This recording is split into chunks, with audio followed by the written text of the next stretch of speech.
యోగ సాంప్రదాయంలో ఒక అందమైన కథ ఉంది. ఆదిశివుడు ఇంకా పార్వతీదేవిల వివాహం అనేది ఒక గొప్ప వేడుక. పార్వతీదేవి యువరాణి కనుక ఆ ప్రాంతంలోని ప్రముఖులందరినీ ఆహ్వానించారు. రాజులు, రాణులు, దేవుళ్ళు, దేవతలు ఒకరిని మించి ఒకరు గొప్పగా అందంగా ముస్తాబై వచ్చారు. అప్పుడు పెళ్లి కొడుకు శివుడు జడలు కట్టిన జుట్టుతో అపాద మస్తకం విభూది రాసుకుని రక్తం కారుతున్న ఏనుగు చర్మాన్ని ధరించి వచ్చాడు. ఆయన పరమానందపు మత్తులో మునిగి తేలుతూ ఉన్నారు.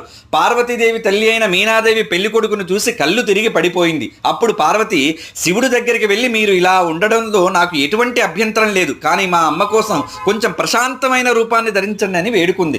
ఆయన సరే అని ఒక అందమైన రూపాన్ని ధరించి చక్కగా అలంకరించుకుని వచ్చాడు. అది చూసి అప్పుడు ఆయన్ని సుందరమూర్తి అన్నారు. అంటే వారు ఆయనటువంటి అందమైన వ్యక్తిని ఎక్కడా చూడలేదు లోకంలో. ఆయన 9 అడుగులు ఎత్తున్నాడు. అందరూ ఆయన్ని చూసి ముగ్ధులయ్యేవారు.